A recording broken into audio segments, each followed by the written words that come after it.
Parte tercera. 1. No sabía dónde estaba. Seguramente en el Ministerio del Amor, pero no había manera de comprobarlo. Se encontraba en una celda de alto techo, sin ventanas y con paredes de reluciente porcelana blanca.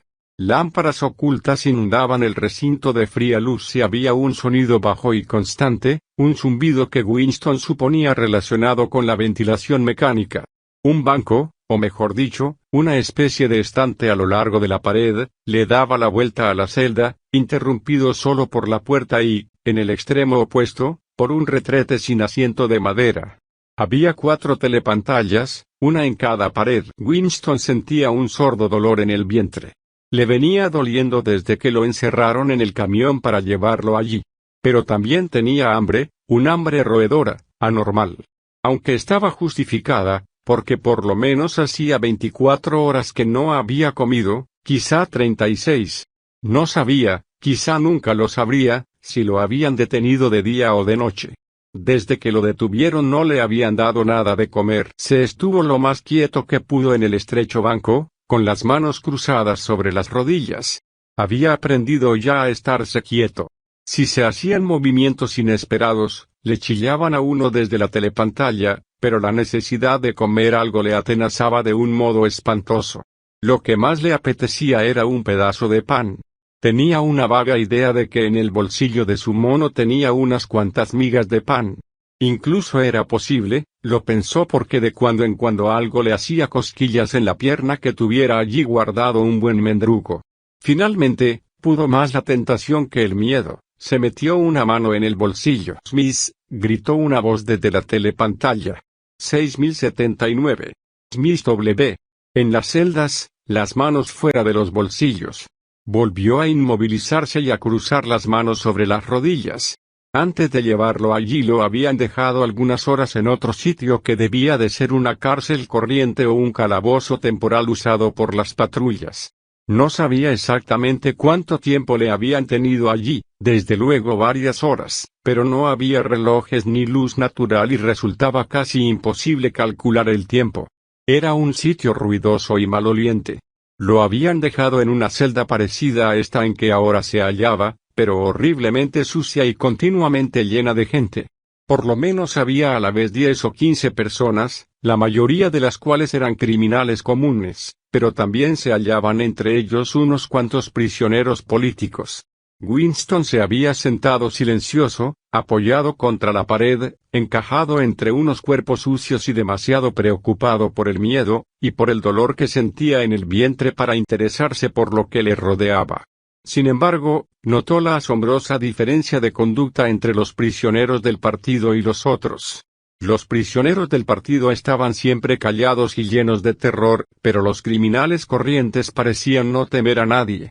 Insultaban a los guardias, se resistían a que les quitaran los objetos que llevaban, escribían palabras obscenas en el suelo, comían descaradamente alimentos robados que sacaban de misteriosos escondrijos de entre sus ropas e incluso le respondían a gritos a la telepantalla cuando ésta intentaba restablecer el orden.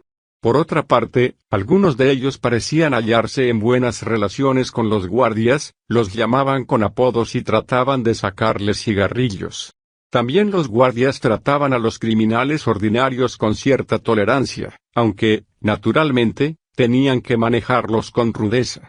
Se hablaba mucho allí de los campos de trabajos forzados a donde los presos esperaban ser enviados. Por lo visto, se estaba bien en los campos siempre que se tuvieran ciertos apoyos y se conociera el tejemaneje.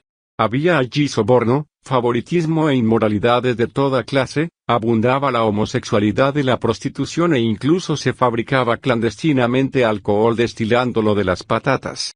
Los cargos de confianza solo se los daban a los criminales propiamente dichos, sobre todo a los gángsters y a los asesinos de toda clase, que constituían una especie de aristocracia.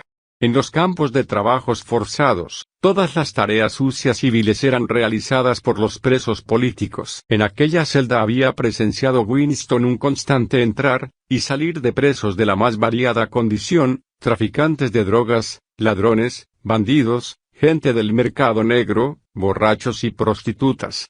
Algunos de los borrachos eran tan violentos que los demás presos tenían que ponerse de acuerdo para sujetarlos. Una horrible mujer de unos 60 años, con grandes pechos caídos y greñas de cabello blanco sobre la cara, entró empujada por los guardias. 4 de estos la sujetaban mientras ella daba patadas y chillaba. Tuvieron que quitarle las botas con las que la vieja les castigaba las espinillas, y la empujaron haciéndola caer sentada sobre las piernas de Winston. El golpe fue tan violento que Winston creyó que se le habían partido los huesos de los muslos. La mujer les gritó a los guardias, que ya se marchaban, hijos de perra.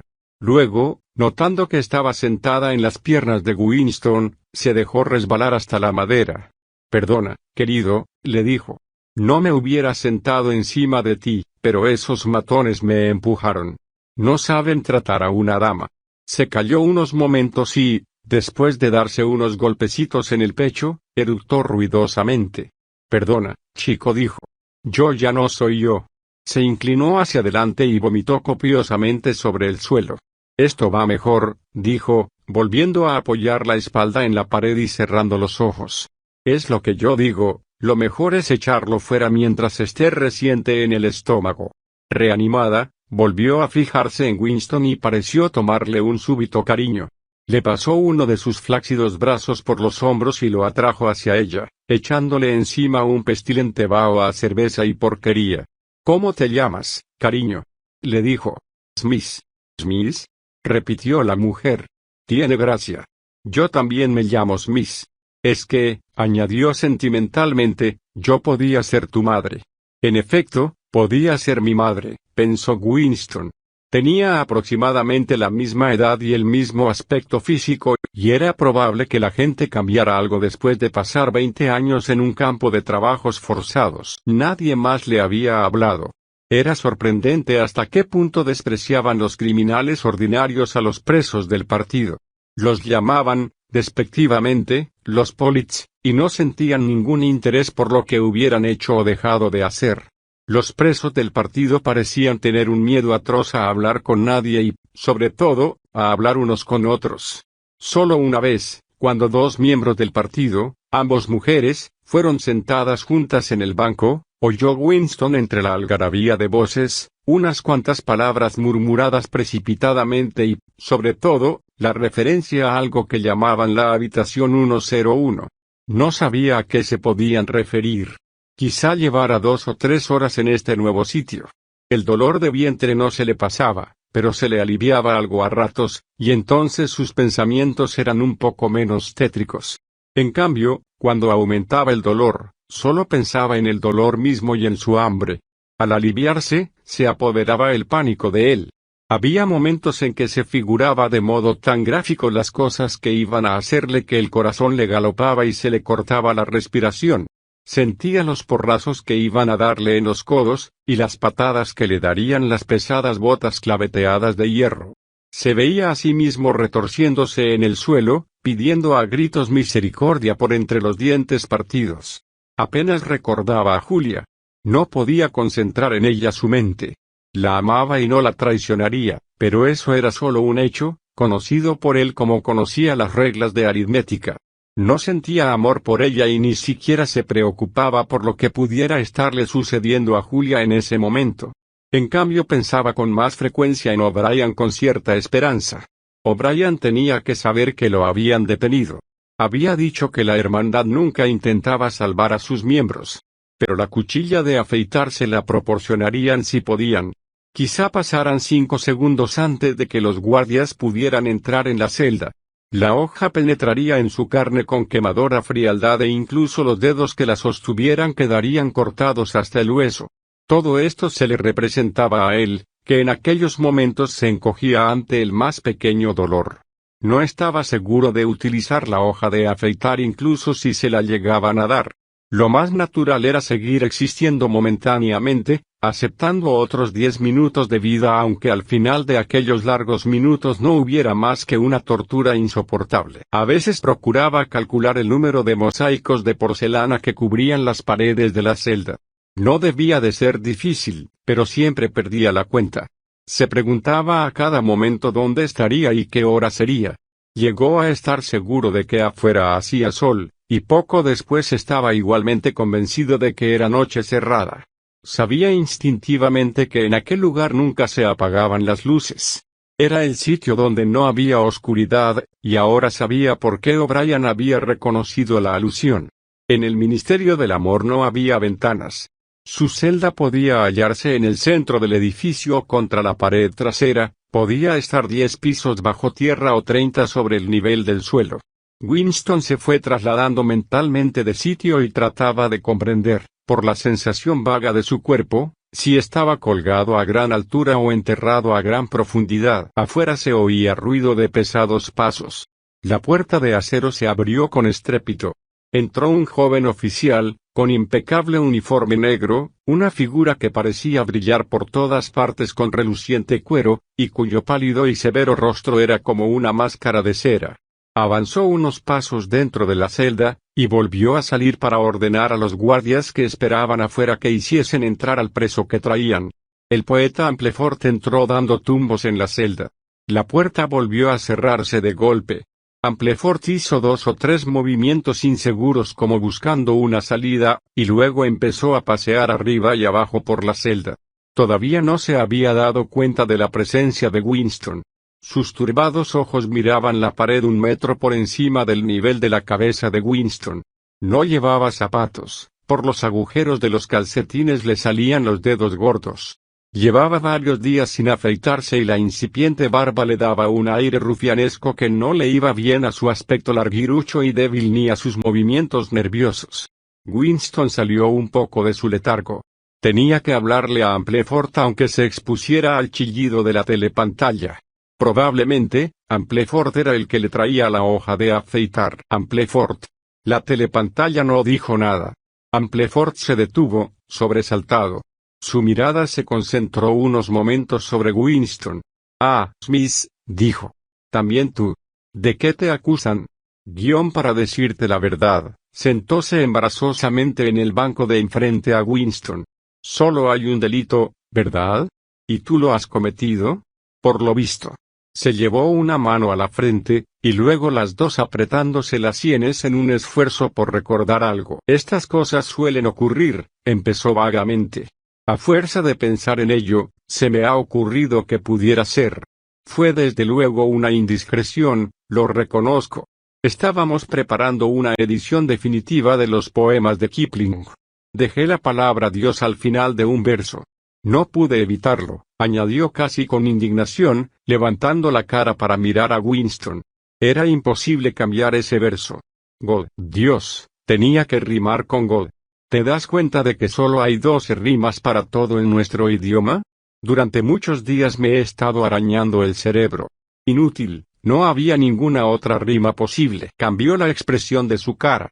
Desapareció de ella la angustia y por unos momentos pareció satisfecho. Era una especie de calor intelectual que lo animaba, la alegría del pedante que ha descubierto algún dato inútil. ¿Has pensado alguna vez, dijo, que toda la historia de la poesía inglesa ha sido determinada por el hecho de que en el idioma inglés escasean las rimas? No, aquello no se le había ocurrido nunca a Winston y le parecía que en aquellas circunstancias fuera un asunto muy interesante. ¿Sabes si es ahora de día o de noche? Le preguntó. Amplefort se sobresaltó de nuevo, no había pensado en ello. Me detuvieron hace 2 días, quizá 3. Su mirada recorrió las paredes como si esperase encontrar una ventana. Aquí no hay diferencia entre el día y la noche. No es posible calcular la hora. Hablaron sin mucho sentido durante unos minutos hasta que, sin razón aparente, un alarido de la telepantalla los mandó callar. Winston se inmovilizó como ya sabía hacerlo. En cambio, Amplefort, demasiado grande para acomodarse en el estrecho banco, no sabía cómo ponerse y se movía nervioso. Unos ladridos de la telepantalla le ordenaron que se estuviera quieto. Pasó el tiempo. 20 minutos, quizás 1 hora. Era imposible saberlo. Una vez más se acercaban pasos de botas. A Winston se le contrajo el vientre. Pronto, muy pronto, quizá dentro de 5 minutos, quizás ahora mismo, el ruido de pasos significaría que le había llegado su turno. Se abrió la puerta. El joven oficial de antes entró en la celda. Con un rápido movimiento de la mano señaló a Amplefort. Habitación 101 dijo. Amplefort salió conducido por los guardias con las facciones alteradas, pero sin comprender. A Winston le pareció que pasaba mucho tiempo. Había vuelto a dolerle atrozmente el estómago. Su mente daba vueltas por el mismo camino. Tenía solo 6 pensamientos: el dolor de vientre, un pedazo de pan, la sangre y los gritos, O'Brien, Julia, la hoja de afeitar. Sintió otra contracción en las entrañas, se acercaban las pesadas botas. Al abrirse la puerta, la oleada de aire trajo un intenso olor a sudor frío. Parsons entró en la celda. Vestía sus shorts kakis y una camisa de sport. Esta vez, el asombro de Winston le hizo olvidarse de sus preocupaciones. «¿Tú aquí?», exclamó. Parsons dirigió a Winston una mirada que no era de interés ni de sorpresa, sino solo de pena. Empezó a andar de un lado a otro con movimientos mecánicos. Luego empezó a temblar, pero se dominaba apretando los puños. Tenía los ojos muy abiertos. «¿De qué te acusan?», le preguntó Winston. «Criminal», dijo Parsons dando a entender con el tono de su voz que reconocía plenamente su culpa y, a la vez, un horror incrédulo de que esa palabra pudiera aplicarse a un hombre como él. Se detuvo frente a Winston y le preguntó con angustia: «No me matarán, ¿verdad, amigo?». No le matan a uno cuando no ha hecho nada concreto, y solo es culpable de haber tenido pensamientos que no pudo evitar. Sé que le juzgan a uno con todas las garantías. Tengo gran confianza en ellos. Saben perfectamente mi hoja de servicios. También tú sabes cómo he sido yo siempre. No he sido inteligente, pero siempre he tenido la mejor voluntad. He procurado servir lo mejor posible al partido, ¿no crees? Me castigarán a 5 años, ¿verdad? O quizá 10. Un tipo como yo puede resultar muy útil en un campo de trabajos forzados. Creo que no me fusilarán por una pequeña y única equivocación. ¿Eres culpable de algo?, dijo Winston. «Claro que soy culpable», exclamó Parsons mirando servilmente a la telepantalla. «¿No creerás que el partido puede detener a un hombre inocente?». Se le calmó su rostro de rana e incluso tomó una actitud beatífica. «El crimen del pensamiento es una cosa horrible», dijo sentenciosamente. «Es una insidia que se apodera de uno sin que se dé cuenta. ¿Sabes cómo me ocurrió a mí? Mientras dormía. Sí, así fue. Me he pasado la vida trabajando tan contento, cumpliendo con mi deber lo mejor que podía y, ya ves, resulta que tenía un mal pensamiento oculto en la cabeza. Y yo sin saberlo. Una noche, empecé a hablar dormido, y, ¿sabes lo que me oyeron decir?». Bajó la voz, como alguien que por razones médicas tiene que pronunciar unas palabras obscenas. «Abajo el gran hermano». Sí, eso dije. Y parece ser que lo repetí varias veces. Entre nosotros, chico, te confesaré que me alegró que me detuvieran antes de que la cosa pasara a mayores. ¿Sabes lo que voy a decirles cuando me lleven ante el tribunal? Gracias, les diré, gracias por haberme salvado antes de que fuera demasiado tarde. ¿Quién te denunció?, dijo Winston. «Fue mi niña», dijo Parsons con cierto orgullo dolido. Estaba escuchando por el agujero de la cerradura. Me oyó decir aquello y llamó a la patrulla al día siguiente. No se le puede pedir más lealtad política a una niña de 7 años, ¿no te parece? No le guardo ningún rencor. La verdad es que estoy orgulloso de ella, pues lo que hizo demuestra que la he educado muy bien. Anduvo un poco más por la celda mirando varias veces, con deseo contenido, a la taza del retrete. Luego, se bajó a toda prisa los pantalones. «Perdona, chico», dijo. «No puedo evitarlo. Es por la espera, ¿sabes?». Asentó su amplio trasero sobre la taza. Winston se cubrió la cara con las manos. «Smith», chilló la voz de la telepantalla. 6079 Smith W. «Descúbrete la cara». En las celdas, nada de taparse la cara. Winston se descubrió el rostro. Parsons usó el retrete ruidosa y abundantemente. Luego resultó que no funcionaba el agua, y la celda estuvo oliendo espantosamente durante varias horas. Se llevaron a Parsons. Entraron y salieron más presos, misteriosamente. Una mujer fue enviada a la habitación 101, y Winston observó que esas palabras la hicieron cambiar de color. Llegó el momento en que, si hubiera sido de día cuando le llevaron allí, sería ya la última hora de la tarde, y de haber entrado por la tarde, sería ya medianoche. Había 6 presos en la celda entre hombres y mujeres. Todos estaban sentados muy quietos. Frente a Winston se hallaba un hombre con cara de roedor, apenas tenía barbilla y sus dientes eran afilados y salientes. Los carrillos le formaban bolsones de tal modo que podía pensarse que almacenaba allí comida. Sus ojos gris pálidos se movían temerosamente de un lado a otro, y se desviaba su mirada en cuanto tropezaba con la de otra persona. Se abrió la puerta de nuevo, y entró otro preso cuyo aspecto le causó un escalofrío a Winston. Era un hombre de aspecto vulgar, quizás un ingeniero o un técnico. Pero lo sorprendente en él era su figura esquelética. Su delgadez era tan exagerada que la boca y los ojos parecían de un tamaño desproporcionado, y en sus ojos se almacenaba un intenso y criminal odio contra algo o contra alguien. El individuo se sentó en el banco a poca distancia de Winston. Este no volvió a mirarle, pero la cara de calavera se le había quedado tan grabada como si la tuviera continuamente frente a sus ojos. De pronto comprendió de qué se trataba. Aquel hombre se moría de hambre. Lo mismo pareció ocurrírseles casi a la vez a cuantos allí se hallaban. Se produjo un leve movimiento por todo el banco. El hombre de la cara de ratón miraba de cuando en cuando al esquelético, y desviaba enseguida la mirada con aire culpable para volverse a fijarse en él irresistiblemente atraído. Por fin se levantó, cruzó pesadamente la celda, se rebuscó en el bolsillo del mono, y con aire tímido sacó un mugriento mendrugo de pan y se lo tendió al hambriento. La telepantalla rugió furiosa. El de la cara de ratón volvió a su sitio de un brinco. El esquelético se había llevado inmediatamente las manos detrás de la espalda como para demostrarle a todo el mundo que se había negado a aceptar el ofrecimiento. «Bumstead», gritó la voz de un modo ensordecedor. 2713 Bumstead J. Tira ese pedazo de pan. El individuo tiró el mendrugo al suelo. «Ponte de pie de cara a la puerta y sin hacer ningún movimiento». El hombre obedeció mientras le temblaban los bolsones de sus mejillas. Se abrió la puerta de golpe y entró el joven oficial, que se apartó para dejar pasar a un guardia achaparrado con enormes brazos y hombros. Se colocó frente al hombre del mendrugo y, a una orden muda del oficial, le lanzó un terrible puñetazo a la boca apoyándolo con todo el peso de su cuerpo. La fuerza del golpe empujó al individuo hasta la otra pared de la celda. Se cayó junto al retrete. Le brotaba una sangre negruzca de la boca y de la nariz. Después, gimiendo débilmente, consiguió ponerse en pie. Entre un chorro de sangre y saliva, se le cayeron de la boca las 2 mitades de una dentadura postiza.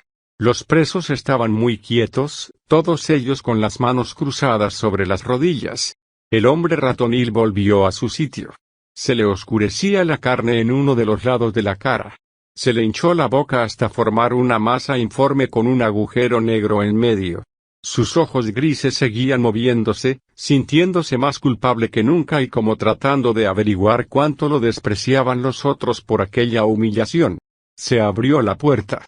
Con un pequeño gesto, el oficial señaló al hombre esquelético. «Habitación 101», dijo.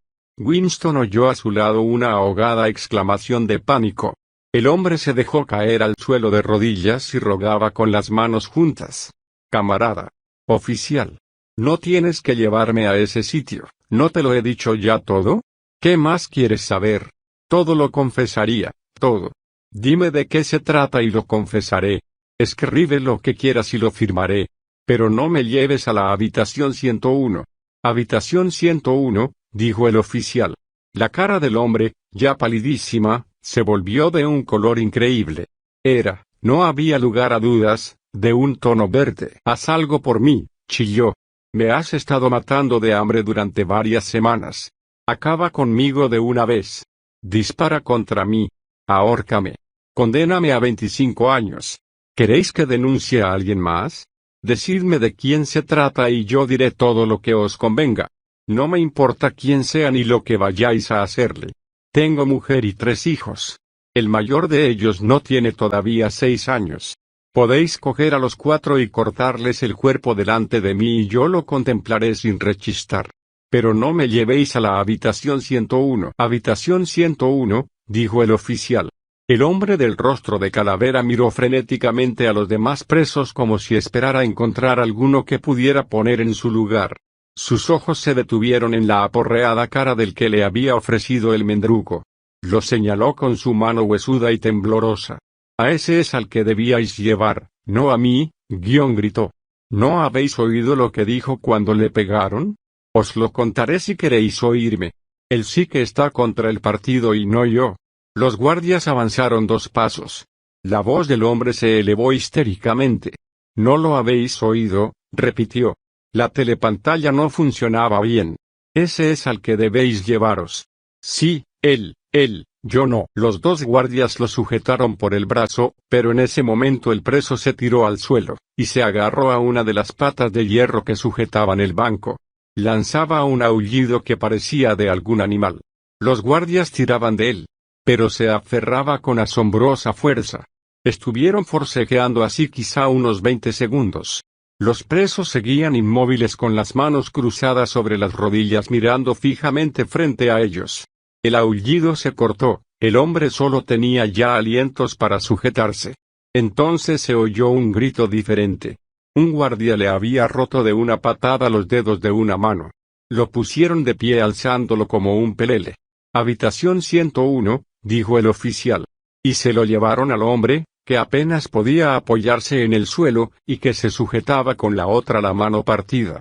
Había perdido por completo los ánimos. Pasó mucho tiempo. Si había sido medianoche cuando se llevaron al hombre de la cara de calavera, era ya por la mañana. Si había sido por la mañana, ahora sería por la tarde. Winston estaba solo desde hacía varias horas. Le producía tal dolor estarse sentado en el estrecho banco que se atrevió a levantarse de cuando en cuando, y dar unos pasos por la celda sin que la telepantalla se lo prohibiera. El mendrugo de pan seguía en el suelo, en el mismo sitio donde lo había tirado el individuo de cara ratonil. Al principio, necesitó Winston esforzarse mucho para no mirarlo, pero ya no tenía hambre, sino sed. Se le había puesto la boca pegajosa y de un sabor malísimo. El constante zumbido y la invariable luz blanca le causaban una sensación de mareo y de tener vacía la cabeza. Cuando no podía resistir más el dolor de los huesos, se levantaba, pero volvía a sentarse enseguida porque estaba demasiado mareado para permanecer en pie. En cuanto conseguía dominar sus sensaciones físicas, le volvía el terror. A veces pensaba con leve esperanza en O'Brien y en la hoja de afeitar. Bien pudiera llegar la hoja escondida en el alimento que le dieran, si es que llegaban a darle alguno. En Julia pensaba menos. Estaría sufriendo, quizás más que él. Probablemente estaría chillando de dolor en este mismo instante. Pensó, si pudiera salvar a Julia duplicando mi dolor, ¿lo haría? Sí, lo haría. Esto era solo una decisión intelectual, tomada porque sabía que su deber era ese, pero, en verdad, no lo sentía. En aquel sitio no se podía sentir nada excepto el dolor físico y la anticipación de venideros dolores. Además, era posible, mientras se estaba sufriendo realmente, desear que por una u otra razón le aumentara a uno el dolor. Pero a esa pregunta no estaba él todavía en condiciones de responder. Las botas volvieron a acercarse. Se abrió la puerta. Entró O'Brien. Winston se puso en pie. El choque emocional de ver a aquel hombre le hizo abandonar toda preocupación. Por primera vez en muchos años, olvidó la presencia de la telepantalla. «También a ti te han cogido», exclamó. «Hace mucho tiempo que me han cogido», repuso O'Brien con una ironía suave y como si lo lamentara. Se apartó un poco para que pasara un corpulento guardia que tenía una larga porra negra en la mano. «Ya sabías que ocurriría esto, Winston», dijo O'Brien. «No te engañes a ti mismo. Lo sabías. Siempre lo has sabido». Sí, ahora comprendía que siempre lo había sabido. Pero no había tiempo de pensar en ello. Solo tenía ojos para la porra que se balanceaba en la mano del guardia. El golpe podía caer en cualquier parte de su cuerpo, en la coronilla, encima de la oreja, en el antebrazo, en el codo. Dio un brinco y se quedó casi paralizado sujetándose con la otra mano el codo golpeado. Había visto luces amarillas. Era inconcebible que un solo golpe pudiera causar tanto dolor. Cayó al suelo. Volvió a ver claro. Los otros dos lo miraban desde arriba. El guardia se reía de sus contorsiones. Por lo menos, ya sabía una cosa. Jamás, por ninguna razón del mundo, puede uno desear un aumento de dolor. Del dolor físico solo se puede desear una cosa, que cese. Nada en el mundo es tan malo como el dolor físico. Ante eso no hay héroes. No hay héroes, pensó una y otra vez mientras se retorcía en el suelo, sujetándose inútilmente su inutilizado brazo izquierdo.